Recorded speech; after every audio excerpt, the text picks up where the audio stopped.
तो domain name registration के ऊपर हम बात करते हैं। यहाँ से हम अपनी डोमेन को चेक करेंगे जिसको हम रजिस्टर्ड करवाना चाहते हैं। लेट्स सपोज मैं कहता हूँ कि मोबाइल शॉप .com, ठीक है। अब डेफिनेटली आप सर्च करेंगे तो ये तो मौजूद नहीं होगी, तो मैं जस्ट ये दिखाना चाहता हूँ कि जो डोमेन आप चेक कर रहे हैं अगर वो नहीं है तो आपको किस तरह से रिस्पांस मिलेगा। ये जस्ट GoDaddy की मैंने एक मिसाल दी है, आप इसकी जगह किसी भी और को यूज़ कर सकते हैं। बहुत सारे डोमेन नेम रजिस्ट्रेशन मौजूद हैं। हेलो मोबाइल, हाँ जी, ये देखें जी। अब ये कहता है जी mobile shop dot is not available but you can some other offers वो दे रहा है जी। मोबाइल jump डॉट लिख सकते हैं, मोबाइल sleep.com ले सकते हैं, मोबाइल्स skip.com के नाम से आप ले सकते हैं। आपको पसंद है तो ठीक है, अदरवाइज़ जो है वो आप यहाँ से कोई और पसंद कर सकते हैं। हेलो मोबाइल, ठीक है जी। हेलो मोबाइल्स, हेलो mobiles.com, ठीक है।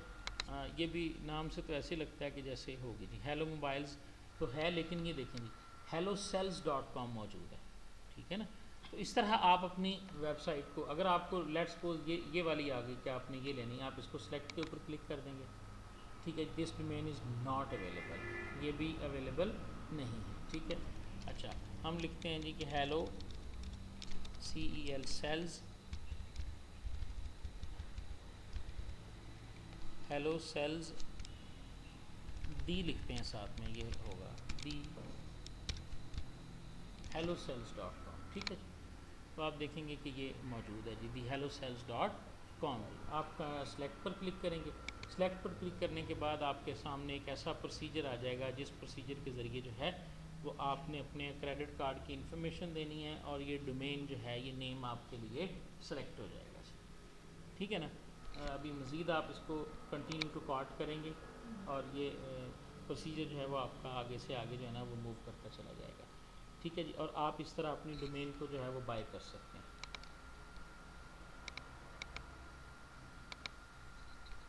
ये देखिए जी, मेक इट प्राइवेट है। अगर आप ये वाली सहूलत लेंगे तो इसके लिए H39 होंगे। ये सारी चीज़ें जी आपके पास ये हैं। नो थैंक्स करें, कंटिन्यू टू कार्ट करें और आपके पास जो है वो ये डोमेन आपके सामने आ जाएगी। इस बात की समझ आ गई, क्लियर हो गया कि आपने डोमेन को किस तरह से परचेज़ करना है। ये 2 साल की फ़ीस है। अगर आप इसको 1 ईयर कर देंगे तो आप देखेंगे कि ये आपके सामने वही 99 रुपीज़ ही आएंगे और उसमें कोई टैक्स वगैरह डाल के ये 118 में आपकी डोमेन जो है वो रजिस्टर हो जाएगी।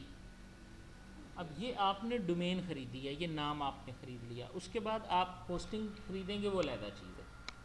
ये देखें ना, ये डोमेन के अंदर थे हम, होस्टिंग में जाएंगे तो देन आप होस्टिंग पर क्लिक करेंगे और होस्टिंग के अंदर जो है वो आपके पास वेब होस्टिंग है, वर्डप्रेस होस्टिंग है। अगर आप वर्डप्रेस की साइट ही चलाना चाहते हैं फिर आप वर्डप्रेस होस्टिंग में चले जाएं, ये थोड़ी सी सस्ती होती है, या वेब होस्टिंग में चले जाएं। वेब होस्टिंग में फिर ये होता है कि आप चाहे अपनी PHP की साइट चलाएं, चाहे आप अपनी स्टैटिक वेबसाइट चलाएं, जो भी वेबसाइट आप चलाएँगे वो आपकी चलेगी, ठीक है। ये देखें जिसने आपको दिया हुआ है जी 439 पर मंथ है जी, 489 पर मंथ है और 869 पर मंथ है।